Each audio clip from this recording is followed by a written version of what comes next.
Hey guys, welcome back. Finally നമ്മളും നമ്മുടെ പെലയുടെ card sign ചെയ്തിരിക്കുകയാണ്. ഈ ഒരു പാക്കിനെ കുറിച്ച് നോക്കുകയാണെന്നുണ്ടെങ്കിൽ അത്യാവശ്യം നല്ല രീതിയിൽ പ്രോബബിലിറ്റിയും കാര്യങ്ങളൊക്കെ വർക്കൗട്ട് ആവുന്നുണ്ടെന്നുള്ളൊരു കാര്യം തീർച്ചയായിട്ടും നമുക്ക് പറയാൻ സാധിക്കും. അതിൻ്റെ ഒരു അപ്ഡേഷനും കാര്യങ്ങളൊക്കെ നമ്മൾ നമ്മുടെ ഇൻസ്റ്റാഗ്രാം സ്റ്റോറി ആയിട്ട് ഇന്നലെ കൊടുത്തിട്ടുണ്ട്.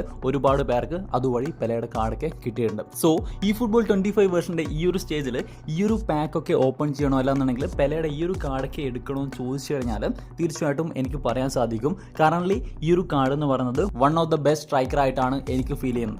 പക്ഷേങ്കിൽ ഈ ഒരു കാർഡ് കിട്ടിയേക്കുന്ന ഒരുപാട് പേർക്ക് ഇപ്പോൾ തീർച്ചയായിട്ടും ഉണ്ടാവുന്ന ഒരു ഫീൽ തന്നെയാണ് ഈ ഒരു കാർഡ് നമ്മൾ വിചാരിച്ചത്ര പെർഫോം ചെയ്യുന്നില്ല, അല്ലാന്നുണ്ടെങ്കിൽ ഒരുപാട് പ്രശ്നങ്ങളൊക്കെ ഈ ഒരു കാർഡിൽ ഫീൽ ചെയ്യുന്നുണ്ടാവും. കാര്യമൊക്കെ ലെജൻഡ് തന്നെ. പക്ഷേങ്കിൽ ഈ ഒരു കാർഡ് എന്ന് പറയുന്നത് നമുക്കറിയാം ഡീപ്പ് ലൈൻ ഫോർവേഡ് എന്ന് പറയുന്ന ഒരു പ്ലേ സ്റ്റൈൽ കൂടിയാണ് വന്നേക്കുന്നത്. ഈ ഒരു പ്ലേ സ്റ്റൈൽ എങ്ങനെ കൈകാര്യം ചെയ്യണമെന്ന് അറിയാത്തവർക്ക് തീർച്ചയായിട്ടും കുറച്ചുകൂടി ഡിഫിക്കൽട്ട് ആയിട്ടുള്ള ഒരു കാർഡായിട്ട് ഈ ഒരു കാർഡ് ഫീൽ ചെയ്തിട്ടുണ്ടാവും. സോ നമ്മൾ ഇന്നത്തെ വീഡിയോയിൽ നോക്കാൻ പോകുന്നത് നമ്മുടെ പെലയുടെ ഈ ഒരു കാർഡ് എങ്ങനെ പ്രോപ്പറായിട്ട് ട്രെയിൻ ചെയ്യാൻ പറ്റും, അതുപോലെ തന്നെ ഈ ഒരു കാർഡിന് കൊടുക്കേണ്ട ഇൻഡിവിജ്വൽ ഇൻസ്ട്രക്ഷൻ ഏതൊക്കെയാണ്, എന്തൊക്കെ സ്കില്ലാണ് കൊടുക്കേണ്ടത്, ഏത് പൊസിഷനിലൊക്കെയാണ് ഈ ഒരു കാർഡ് വർക്കൗട്ട് ആവുന്നുള്ള കാര്യങ്ങളൊക്കെയാണ് നമ്മൾ നോക്കാൻ പോകുന്നത്. തീർച്ചയായിട്ടും ഈ ഒരു കാർഡ് എടുക്കാൻ നിങ്ങൾ പ്ലാൻ ചെയ്യുന്നു, അല്ലാന്നുണ്ടെങ്കിൽ നിങ്ങളുടെ സ്ക്വാഡിൽ ഈ ഒരു കാർഡ് ഉണ്ടെന്നുണ്ടെങ്കിൽ ട്രസ്റ്റ് മീ ഗൈസ്, ഈ ഒരു വീഡിയോ എന്ന് പറയുന്നത് കംപ്ലീറ്റ്ലി വർത്ത് ആയിട്ടുള്ള ഒരു വീഡിയോ ആയിരിക്കും. സോ നമുക്ക് ഡയറക്റ്റ്ലി നമ്മുടെ വീഡിയോയിലേക്ക് പോകാം. സോ ഈ ഒരു കാർഡിനെ കുറിച്ച് നോക്കുകയാണെന്നുണ്ടെങ്കിൽ പുള്ളിക്കാരൻ ഞാൻ പറഞ്ഞു കഴിഞ്ഞു ഡീപ്പ് ലൈൻ ഫോർവേഡ് ആണ്. അതുപോലെ തന്നെ അത്യാവശ്യം നല്ല രീതിയിൽ എല്ലാ മേഖലയിലും സ്റ്റാറ്റും കാര്യങ്ങളൊക്കെ വരുന്ന ഒരു കാർഡ് തന്നെയാണ്. അതുപോലെ തന്നെ പുള്ളിക്കാരൻ്റെ സ്കില്ല് നോക്കുകയാണെന്നുണ്ടെങ്കിൽ ഡബിൾ ടച്ചും കാര്യങ്ങളൊക്കെ ആയിട്ട് തന്നെയാണ് ഈ ഒരു കാർഡ് വന്നേക്കുന്നത്. സോ ഈ ഒരു കാർഡിനെ കുറിച്ച് ഓവറോൾ നോക്കുകയാണെന്നുണ്ടെങ്കിൽ അത്യാവശ്യം ഡീസൻ്റ് ആയിട്ടുള്ള പെർഫോമൻസ് എല്ലാ മേഖലയിലും ഉണ്ട്. അത് ഡ്രിബിളിംഗ് ആയിക്കോട്ടെ, അറ്റാക്കിംഗ് ആയിക്കോട്ടെ, അതുപോലെ തന്നെ ഫിസിക്കൽ ആയിട്ടുള്ള കാര്യങ്ങളായിക്കോട്ടെ, എല്ലാ മേഖലയിലും ഡീസൻ്റ് ആയിട്ടുള്ള പെലെ നമ്മുടെ ഈ ഫുട്ബോളിൽ എന്തർഹിക്കുന്നു ആ ഒരു കാര്യങ്ങളൊക്കെ കൊടുത്തിട്ടാണ് ഈ ഒരു കാർഡ് കൊണാമി റിലീസ് ചെയ്തേക്കുന്നത്. പക്ഷേങ്കിൽ ആകെ ഒരു പ്രശ്നമായിട്ടുള്ളത് നമ്മുടെ ഡീപ്പ് ലൈൻ ഫോർവേഡ് എന്ന് പറഞ്ഞ ഈ ഒരു പ്ലേയിങ് സ്റ്റൈലാണ്. സോ ഈ ഒരു ലെജൻഡിനെ അല്ലാന്നുണ്ടെങ്കിൽ ഈ ഒരു കാർഡിനെ നിങ്ങൾ കളിപ്പിക്കുമ്പോൾ തീർച്ചയായിട്ടും നിങ്ങൾക്ക് ഫീൽ ചെയ്യുന്ന ഒരു കാര്യം എന്താണെന്ന് വെച്ച് കഴിഞ്ഞാൽ നിങ്ങൾ വിചാരിക്കുന്ന ആ ഒരു പൊസിഷനിൽ അല്ലാന്നുണ്ടെങ്കിൽ നിങ്ങൾ ഓടിക്കയറുന്ന ടൈമിലൊക്കെ ഈ ഒരു കാർഡ് അവിടെ എത്തിയിരുന്നെങ്കിൽ നന്നായിട്ട് ഫിനിഷ് ചെയ്യാമായിരുന്നു. ഒരു ഗോൾ പോച്ചറൊക്കെ ആണ് അല്ലാന്നുണ്ടെങ്കിൽ ഒരു ഹോൾ പ്ലെയർ ഒക്കെ ആണെന്നുണ്ടെങ്കിൽ തീർച്ചയായിട്ടും ഈ ഒരു കാർഡ് വേർത്ത് ആയിരിക്കുമായിരുന്നു എന്നുള്ളൊരു കാര്യങ്ങളൊക്കെ നിങ്ങൾ ചിന്തിക്കുന്നുണ്ടാവും. ഒരു തരത്തിലും നിങ്ങൾ വിഷമിക്കേണ്ട. തീർച്ചയായിട്ടും നിങ്ങൾക്ക് എങ്ങനെയൊക്കെ കളിപ്പിക്കണോ അങ്ങനെയൊക്കെ നിങ്ങൾക്ക് കളിപ്പിക്കാൻ പറ്റുന്ന ഒരു കാർഡ് തന്നെയാണിത്. അതിനായിട്ട് നിങ്ങൾ മസ്റ്റായിട്ടും ശ്രദ്ധിക്കേണ്ട ഒരു കാര്യം എന്ന് പറയുന്നത് ട്രെയിനിങ് ആണ്. സോ നമ്മളിവിടെ ജസ്റ്റ് ഒന്ന് ട്രെയിനിങ് കാണിച്ചു തരാം. ഈ ഒരു കാർഡ് എങ്ങനെ ട്രെയിൻ ചെയ്യണമെന്ന് ചോദിച്ചു കഴിഞ്ഞാൽ ഇവിടെ നിങ്ങൾക്ക് കാണാൻ സാധിക്കും. യെസ്, ഈ ഒരു രീതിയിൽ നിങ്ങൾ ട്രെയിൻ ചെയ്യുക. അത്യാവശ്യം പാസിങ്ങിനൊക്കെ കുറച്ചും കൂടി ഇമ്പോർട്ടൻസ് കൊടുത്തിട്ടാണ് ഈ ഒരു ട്രെയിനിങ് ഞാൻ ഡിസൈൻ ചെയ്തേക്കുന്നത്. സോ എന്തുകൊണ്ട് പാസിങ് കാര്യങ്ങളൊക്കെ കൊടുക്കും ചോദിച്ചു കഴിഞ്ഞാൽ നമ്മുടെ പ്ലെയറിൻ്റെ ഈ ഒരു സ്കില്ല് നിങ്ങൾക്ക് കാണാൻ സാധിക്കും. യെസ്, ഫിനോമിനൽ ഫിനിഷിംഗും ഉണ്ട്, അതുപോലെ തന്നെ ഫിനോമിനൽ പാസ് എന്ന് പറയുന്ന ഈ ഒരു സ്പെഷ്യൽ സ്കില്ലും ഈ ഒരു കാർഡിന് വരുന്നുണ്ട്. സോ ഈ ഒരു കാർഡ് മറ്റുള്ള സ്ട്രൈക്കേഴ്സുമായിട്ട് എങ്ങനെ വേറിട്ട് നിൽക്കുന്നു ചോദിച്ചു കഴിഞ്ഞാൽ നമ്മുടെ സ്ട്രൈക്കേഴ്സ് പൊസിഷനിൽ ഇതുപോലൊരു സ്കില്ലും കാര്യങ്ങളൊക്കെയുള്ള പ്ലെയർ എന്ന് പറയുന്നത് തീർച്ചയായിട്ടും ഗെയിമിൽ ഇല്ല എന്ന് തന്നെ പറയാം. സോ ഈ ഒരു സ്കില്ല് എങ്ങനെ നിങ്ങൾക്ക് പ്രോപ്പറായിട്ട് യൂസ് ചെയ്യാൻ പറ്റുമെന്ന് ചോദിച്ചു കഴിഞ്ഞാൽ നിങ്ങൾക്ക് തീർച്ചയായിട്ടും നല്ല രീതിയിൽ അസിസ്റ്റൊക്കെ ചെയ്യാൻ പറ്റുന്ന അത്രയും നല്ല കൺജസ്റ്റഡ് ആയിട്ടുള്ള ഏരിയയിൽ ഈ ഒരു സ്കില്ല് വഴി നിങ്ങൾക്ക് വിശ്വസിക്കാൻ പോലും പറ്റാത്ത രീതിയിലുള്ള അസിസ്റ്റും കാര്യങ്ങളൊക്കെ ഈ ഒരു കാർഡിന് കൊടുക്കാനുള്ളൊരു ക്യാപ്പബിലിറ്റിയും കാര്യങ്ങളൊക്കെ ഉണ്ടെന്നുള്ളതാണ്. അതുകൊണ്ട് തന്നെ പാസിങ്ങിന് കുറച്ചും കൂടി ഇമ്പോർട്ടൻസ് കൊടുക്കുക. ഈ ഒരു കാർഡ് വെച്ചിട്ട് തന്നെ ഫിനിഷ് ചെയ്യണമെന്നില്ല. തീർച്ചയായിട്ടും നിങ്ങൾക്ക് നല്ല രീതിയിൽ അസിസ്റ്റ് ചെയ്യാൻ പറ്റുന്ന ഒരു കാർഡ് തന്നെയാണിത്. സോ നിങ്ങൾ ഞാനിവിടെ കാണിച്ചേക്കുന്ന ഈ ഒരു പ്രൊഫഷൻ നിങ്ങൾ യൂസ് ചെയ്യുക. തീർച്ചയായിട്ടും നല്ല രീതിയിൽ റിസൾട്ടും കാര്യങ്ങളൊക്കെ നിങ്ങൾക്ക് ഉണ്ടാക്കാൻ സാധിക്കും എന്നുള്ളതാണ്. സോ നെക്സ്റ്റ് നമ്മൾ പോകുന്നത് പുള്ളിക്കാരൻ്റെ ബൂസ്റ്ററിലേക്കാണ്. നമ്മളിവിടെ കൊടുത്തേക്കുന്നത് യെസ് നിങ്ങൾക്ക് ഇവിടെ കാണാൻ സാധിക്കും ഷൂട്ടിംഗ് എന്ന് പറയുന്ന ഒരു ബൂസ്റ്ററാണ്. സോ ഈ രീതിയിൽ തന്നെ നിങ്ങൾ ട്രെയിൻ ചെയ്യുക. പിന്നീട് നോക്കുകയാണെന്നുണ്ടെങ്കിൽ സ്കിൽ ട്രെയിനിങ് ആണ്. സ്കിൽ ട്രെയിനിങ് നിങ്ങൾക്ക് ഇവിടെ കാണാൻ സാധിക്കും. യെസ്, ഞാനിവിടെ കൊടുത്തേക്കുന്നത് ലോങ് റേഞ്ച് ഷൂട്ടിംഗ് എന്ന് പറയുന്ന ഒരു സ്കില്ലും അതുപോലെ തന്നെ നോ ലുക്ക് പാസ് എന്ന് പറയുന്ന ഈ ഒരു സ്കില്ലുമാണ് കൊടുത്തേക്കുന്നത്. മറ്റുള്ള സ്കില്ല് എന്ന് പറയുന്നത് റാൻഡം ആയിട്ട് വന്നേക്കുന്നതാണ്. ഈ ഒരു പ്ലെയർക്ക് ഇനി ഞാൻ കൊടുക്കാൻ ആഗ്രഹിക്കുന്നത് തീർച്ചയായിട്ടും ത്രൂ പാസിംഗ് എന്ന് പറയുന്ന സ്കില്ലും അതുപോലെ തന്നെ വെയിറ്റഡ് പാസ് ഒക്കെയാണ്. ഇതുപോലുള്ള സ്കില്ലും കാര്യങ്ങളൊക്കെ നിങ്ങൾ കൊടുത്തു കഴിഞ്ഞാൽ ഈ ഒരു കാർഡിനെ നിങ്ങൾ പെർഫെക്റ്റ് ആയിട്ട് ട്രെയിൻ ചെയ്തു തന്നെ പറയാം. ഇനി നമ്മൾ ശ്രദ്ധിക്കേണ്ടത് ഈ ഒരു കാർഡിൻ്റെ പൊസിഷനാണ്.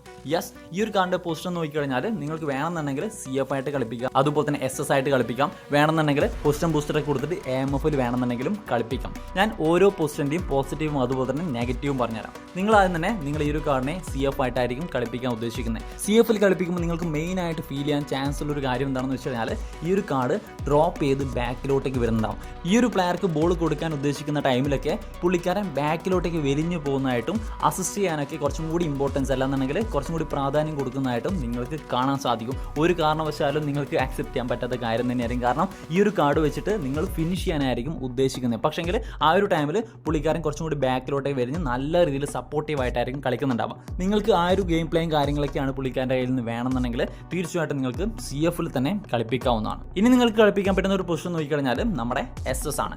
SS പുള്ളിക്കാരനെ കളിപ്പിച്ചാൽ എങ്ങനെ കളിക്കും ചോദിച്ചു കഴിഞ്ഞാൽ നിങ്ങൾ നിങ്ങളുടെ CF 2 ഗോൾ പോസ്റ്ററും അല്ലാന്നുണ്ടെങ്കിൽ ഒരു ഫോക്സ് ഇൻ ദ ബോക്സിനൊക്കെയാണ് നിങ്ങൾ കളിപ്പിക്കുന്നുണ്ടെങ്കിൽ തീർച്ചയായിട്ടും ഈ 2 CF കിടക്കുന്ന കാർഡുകൾ മുന്നോട്ടേക്കായിട്ട് എപ്പോഴും ഫോർവേഡ് ആയിട്ടുള്ള റണ്ണും കാര്യങ്ങളൊക്കെ എടുക്കുന്നുണ്ടാവും. ആ ഒരു ടൈമിൽ നമ്മുടെ പെലെ എങ്ങനെ കളിക്കും ചോദിച്ചു കഴിഞ്ഞാൽ ഒരു ക്രിയേറ്റീവ് പ്ലേ മേക്കർ ആയിട്ട് തന്നെ പുള്ളിക്കാരൻ മാറുന്നതാണ്. പുള്ളിക്കാരൻ നല്ല രീതിയിൽ ബാക്കിലോട്ടേക്ക് വരുന്ന നല്ല രീതിയിൽ അസിസ്റ്റും കാര്യങ്ങളൊക്കെ ചെയ്യാൻ അല്ലാന്നുണ്ടെങ്കിൽ സപ്പോർട്ടീവായിട്ട് കളിക്കാനായിരിക്കും പുള്ളിക്കാരൻ ശ്രമിക്കുന്നത്. സോ നിങ്ങൾക്ക് ഒരു ക്രിയേറ്റീവ് പ്ലേ മേക്കർ ആയിട്ടാണ് പുള്ളിക്കാരനെ വേണമെന്നുണ്ടെങ്കിൽ തീർച്ചയായിട്ടും ആ ഒരു പൊസിഷനിൽ കളിപ്പിക്കാം. 2 CF ഗോൾ പോസ്റ്റേഴ്സിനെ നിങ്ങൾക്ക് ഇടാൻ സാധിക്കും എന്നുള്ളതാണ്. പക്ഷേങ്കിൽ ഈ ഒരു കാര്യത്തിലൊന്നും ഞാൻ സാറ്റിസ്ഫൈഡ് ആയിരുന്നില്ല.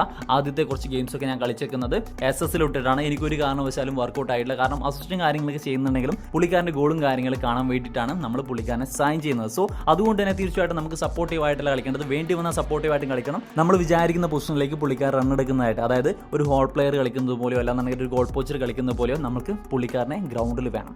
സോ അതിനായിട്ട് നമ്മൾ എന്ത് ചെയ്യണമെന്ന് ചോദിച്ചു കഴിഞ്ഞാൽ ഈ ഒരു വീഡിയോയുടെ മെയിൻ ആയിട്ടുള്ള ഇമ്പോർട്ടൻറ്റ് പാർട്ട് എന്ന് പറയുന്നത് ഈ ഒരു കാര്യം തന്നെയാണ്. കാരണം ഞാൻ ആദ്യത്തെ ഒരു 10ഓളം ഗെയിംസ് കളിപ്പിച്ചത് CF അതുപോലെ തന്നെ SS ഇട്ടിട്ടാണ്. ആ ഒരു ഗെയിമിലൊന്നും പുള്ളിക്കാരൻ എന്നെ സാറ്റിസ്ഫൈ ചെയ്യുന്ന പെർഫോമൻസും കാര്യങ്ങളൊന്നും തന്നിട്ടില്ല എന്നുള്ളതാണ്. നിങ്ങൾക്ക് ഇവിടെ സ്റ്റാറ്റ് കാണാൻ സാധിക്കും. പുള്ളിക്കാരൻ്റെ ഗോൾസ് നോക്കുകയാണെന്നുണ്ടെങ്കിൽ 12ഉം അതുപോലെ തന്നെ അസിസ്റ്റ് 2ഉമാണ്. സോ ആദ്യത്തെ 10 ഗെയിമിൽ വെറും 3 ഗോളും അതുപോലെ തന്നെ 2 അസിസ്റ്റുമാണ് പുള്ളിക്കാരൻ ചെയ്തേക്കുന്നത്. പിന്നീടുള്ള 7 ഗെയിമിലാണ് പുള്ളിക്കാരൻ ബാക്കിയുള്ള ഗോളൊക്കെ അടിച്ചു കൂട്ടിയേക്കുന്നത്. സോ അതിനായിട്ട് നമ്മൾ എന്ത് ചെയ്തു എന്ന് ചോദിച്ചു കഴിഞ്ഞാൽ വളരെ സിമ്പിളാണ്. നിങ്ങൾക്ക് ബേസിക് ആയിട്ടുള്ള ഈ ഫുട്ബോളിൻ്റെ ഗെയിം പ്ലേയുടെ അൽഗോരിതം കാര്യങ്ങളൊക്കെ അറിഞ്ഞിരിക്കണം എന്നുള്ളതാണ്. എന്താണെന്ന് നോക്കിക്കഴിഞ്ഞാൽ നമ്മുടെ പ്ലേസിൻ്റെ പ്ലേയിങ് സ്റ്റൈൽ ഏതൊക്കെ തന്നെയാണെങ്കിലും ഗ്രൗണ്ടിലുള്ള ആ ഒരു ഗ്യാപ്പ് അല്ലാന്നുണ്ടെങ്കിൽ ഫ്രീ സ്പേസും കാര്യങ്ങളൊക്കെ നോക്കിയിട്ടാണ് പ്ലേയേഴ്സ് റൺ എടുക്കുന്നത്. സോ ഈ ഒരു കാർഡ് SS ഇട്ടാലും CF ഇട്ടാലും എന്തുകൊണ്ട് ബാക്കിലോട്ടേക്ക് വലിഞ്ഞ് കളിക്കും ചോദിച്ചു കഴിഞ്ഞാൽ പുള്ളിക്കാരൻ അവിടെ റൺ എടുക്കേണ്ട ആവശ്യമില്ല. കാരണം പുള്ളിക്കാരന് റൺ എടുക്കേണ്ട ആ ഒരു സ്പേസിൽ നമ്മുടെ ഗോൾ പോസ്റ്റേഴ്സ് റൺ എടുക്കുന്നുണ്ടാവും, അല്ലാന്നുണ്ടെങ്കിൽ ബാക്കിയുള്ള നമ്മുടെ ഹോൾ പ്ലേയേഴ്സ് റൺ എടുക്കുന്നുണ്ടാവും. സോ നമുക്ക് അതേ കാര്യം ഉപയോഗിച്ച് പുള്ളിക്കാരനെ റൺ എടുപ്പിക്കാൻ എങ്ങനെ സാധിക്കും ചോദിച്ചു കഴിഞ്ഞാൽ പുള്ളിക്കാരന് തൊട്ട് മുന്നിലായിട്ടുള്ള പ്ലേയേഴ്സ് പുള്ളിക്കാരനെ പോലെ തന്നെ ബാക്കിലോട്ടേക്ക് വലിഞ്ഞു പോകണം. അങ്ങനെ പോവുകയാണെന്നുണ്ടെങ്കിൽ തീർച്ചയായിട്ടും പുള്ളിക്കാരന് മറ്റൊരു രക്ഷയില്ല. പുള്ളിക്കാരൻ ഓടിക്കയറുക തന്നെ വേണം. അതിനായിട്ട് നമ്മൾ ചെയ്യേണ്ടത് തീർച്ചയായിട്ടും നിങ്ങളുടെ കയ്യിലെ നൺ പ്ലേയിങ് സ്റ്റൈൽ ആയിട്ടുള്ള ഒരു പ്ലെയറെ നിങ്ങളുടെ CF ഇടുക. അത് നിങ്ങൾക്ക് വേണമെന്നുണ്ടെങ്കിൽ ഒരു ക്രിയേറ്റീവ് പ്ലേ മേക്കർ ഇടാം. അതുപോലെ തന്നെ മെസ്സിയുടെ ഈ ഒരു കാർഡൊക്കെ ഉണ്ടെന്നുണ്ടെങ്കിൽ ബെസ്റ്റ് ആയിട്ടുള്ള ഒരു ചോയ്സ് തന്നെയായിരിക്കും. അതുപോലെ തന്നെ നിങ്ങൾക്ക് വേണമെന്നുണ്ടെങ്കിൽ ഡീപ് ലൈൻ ഫോർവേഡിനെ തന്നെ ഇടാം. പക്ഷേങ്കിൽ ഞാനിവിടെ സജസ്റ്റ് ചെയ്യുന്നത് നമ്മുടെ മെസ്സിയുടെ ഈ ഒരു കാർഡ് അല്ലാന്നുണ്ടെങ്കിൽ ഒരു ക്രിയേറ്റീവ് പ്ലേ മേക്കറാണ്. സോ ആ ഒരു കാർഡ് ഇട്ട് കഴിഞ്ഞാൽ തീർച്ചയായിട്ടും നമ്മുടെ മെസ്സി എങ്ങനെ കളിക്കും എന്ന് ചോദിച്ചു കഴിഞ്ഞാൽ, അല്ലെങ്കിൽ നമ്മുടെ ഗോൾ പോസ്റ്റേഴ്സ് ഒഴികെ ബാക്കിയുള്ള കാർഡുകൾ എങ്ങനെ CF കളിക്കും എന്ന് ചോദിച്ചു കഴിഞ്ഞാൽ നമ്മുടെ പെലേനെ നമ്മുടെ CF ഇട്ട പോലെ ബാക്കിലോട്ടേക്ക് ഇറങ്ങി കളിക്കുന്നതായിട്ട് നിങ്ങൾക്ക് കാണാൻ സാധിക്കും. അങ്ങനെ ഇറങ്ങി കളിക്കുന്ന ടൈമിൽ തീർച്ചയായിട്ടും ഈ ഒരു കാർഡിൻ്റെ പൊസിഷനിലേക്കാണ് ഈ ഒരു കാർഡ് വന്നിട്ടുണ്ടാവുക. സോ അങ്ങനെ നമ്മുടെ CF ഡ്രോപ്പ് ചെയ്യുന്ന ടൈമിൽ നമ്മുടെ SS ആയിട്ടുള്ള ഈ ഒരു ഡീപ് ലൈൻ ഫോർവേഡിന് മുന്നോട്ടേക്ക് കയറാതെ വേറൊരു രക്ഷയില്ല. കാരണം നമ്മുടെ ഈ ഫുട്ബോളിൻ്റെ ഗെയിം പ്ലേ അൽഗോരിതം പ്രകാരം 2 പ്ലേയേഴ്സ് ഒരേ പൊസിഷനിൽ തീർച്ചയായിട്ടും കളിക്കത്തില്ല എന്നുള്ളതാണ്. തീർച്ചയായിട്ടും ആ ഒരു ഡിസ്റ്റൻസും കാര്യങ്ങളൊക്കെ മെയിൻറ്റെയിൻ ചെയ്തിട്ട് മാത്രമേ നമ്മുടെ പ്ലേയേഴ്സൊക്കെ പൊസിഷൻ എടുക്കുകയുള്ളൂ, അല്ലാന്നുണ്ടെങ്കിൽ റൺ എടുക്കുകയുള്ളൂ എന്നുള്ളതാണ്. ആ ഒരു കാര്യമാണ് നമ്മൾ ഈ ഒരു കാര്യത്തിൽ ഹാക്ക് ചെയ്യുന്നത്.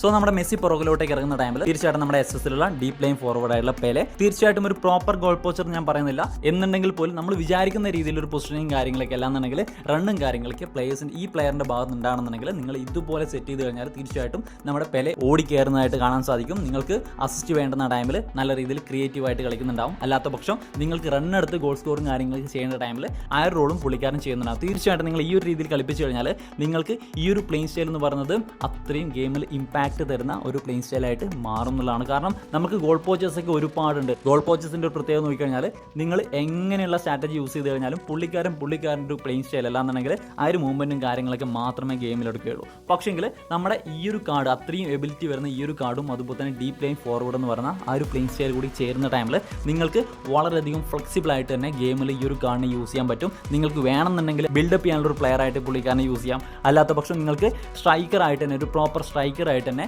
ഈ ഒരു മെത്തേഡ് ഉപയോഗിച്ചിട്ട് നിങ്ങൾക്ക് ഗെയിമിൽ യൂസ് ചെയ്യാവുന്നതാണ്. ആകെ ശ്രദ്ധിക്കേണ്ട ഒരു കാര്യമേ ഉള്ളൂ, നിങ്ങൾ ഇതുപോലൊരു ഫോർമേഷൻ കാര്യങ്ങളൊക്കെ ഫോളോ ചെയ്യുക. അതായത് 2 CFും 1 SSും വരുന്ന ഒരു ഫോർമേഷൻ തന്നെ ചൂസ് ചെയ്യുക. തീർച്ചയായിട്ടും നമ്മുടെ ഗെയിമിൽ നമ്മുടെ പെലേനെ ഒരു പ്രോപ്പർ സ്ട്രൈക്കർ ആയിട്ട് യൂസ് ചെയ്യണമെന്നുണ്ടെങ്കിൽ ഞാൻ നോക്കിയിട്ട് ഈ ഒരു വഴി മാത്രമേ കണ്ടുള്ളൂ. തീർച്ചയായിട്ടും നിങ്ങൾ വേറെ ഏതെങ്കിലും രീതിയിൽ നമ്മുടെ പെലയുടെ ഈ ഒരു കാർഡിനെ യൂസ് ചെയ്യുന്നുണ്ടെങ്കിൽ തീർച്ചയായിട്ടും കമൻറ്റ് ചെയ്യുക. ഇനി അവസാനമായിട്ട് നിങ്ങൾ ശ്രദ്ധിക്കേണ്ട ഒരു കാര്യം ഇൻഡിവിജ്വൽ ഇൻസ്ട്രക്ഷൻ ആണ്. സോ ഇൻഡിവിജ്വൽ ഇൻസ്ട്രക്ഷനിൽ എന്തൊക്കെ ഇൻസ്ട്രക്ഷൻ ആണ് നമ്മുടെ പെലേക്ക് കൊടുക്കേണ്ടതെന്ന് ചോദിച്ചു കഴിഞ്ഞാൽ യെസ്, 0 ഇൻസ്ട്രക്ഷൻ ആണ് നിങ്ങൾ കൊടുക്കേണ്ടത്. പുള്ളിക്കാരനെ വളരെ ഫ്രീ ആയിട്ട് തന്നെ യാതൊരുവിധ ഇൻസ്ട്രക്ഷനും ഇല്ലാതെ നമ്മുടെ ഈ ഫുട്ബോളിൻ്റെ ഗെയിം പ്ലേ അൽഗോരിതത്തിൻ്റെ ആ ഒരു ലൂപ്പ് ഹോൾ മാത്രം യൂസ് ചെയ്ത് കളിപ്പിക്കുകയാണെന്നുണ്ടെങ്കിൽ ബെസ്റ്റ് ആയിട്ടുള്ള റിസൾട്ടും കാര്യങ്ങളൊക്കെ നിങ്ങൾക്ക് ഗെയിമിൽ ഉണ്ടാവുന്നതാണ്. കുറച്ചുകൂടി ബെറ്റർ ആയിട്ടുള്ള റിസൾട്ട് ഉണ്ടാവാൻ വേണ്ടിയിട്ട് ഗോൾ പോസ്റ്റർ ആയിട്ടുള്ള ഒരു CF നിങ്ങൾ കൗണ്ടർ ടാർഗറ്റ് കൊടുക്കുക. നിങ്ങളുടെ അതർ CFൽ കിടക്കുന്ന ആ ഒരു പ്ലെയർക്കും അതുപോലെ തന്നെ നമ്മുടെ പെലയുടെ കാർഡിനും യാതൊരുവിധ ഇൻസ്ട്രക്ഷനും നിങ്ങൾ ഗെയിമിൽ കൊടുക്കാൻ പാടില്ല എന്നുള്ളതാണ്. എന്നുണ്ടെങ്കിൽ തീർച്ചയായിട്ടും എനിക്ക് കിട്ടിയേക്കുന്ന ഈ ഒരു റിസൾട്ട് തന്നെ നിങ്ങൾക്ക് കിട്ടും എന്നുള്ളതാണ്. അവസാനമായിട്ടൊരു കാര്യം കൂടിയുള്ളത്, നിങ്ങൾ ക്വിക്ക് കൗണ്ടറാണ് യൂസ് ചെയ്യുന്നത്. വളരെ ക്വിക്കായിട്ട് പാസ്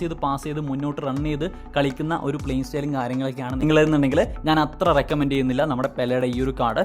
അല്ലാത്ത പക്ഷം നിങ്ങൾ ലോങ് ബോൾ കൗണ്ടറാണ് യൂസ് ചെയ്യുന്നത്. അത്യാവശ്യം ബോളും കാര്യങ്ങളൊക്കെ ഹോൾഡ് ചെയ്ത് റൺ എടുക്കുന്ന ടൈമിൽ നല്ല ത്രൂ പാസും, അല്ലാത്ത പക്ഷം കുറച്ചുകൂടി ബാക്കിലോട്ടേക്ക് വലിഞ്ഞ് കളിക്കുന്നു.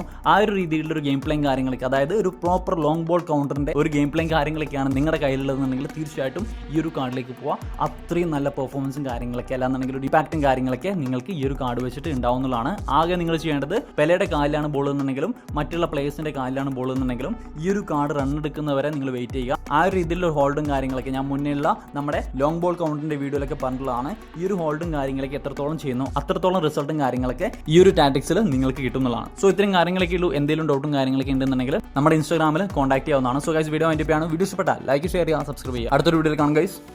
ബൈ.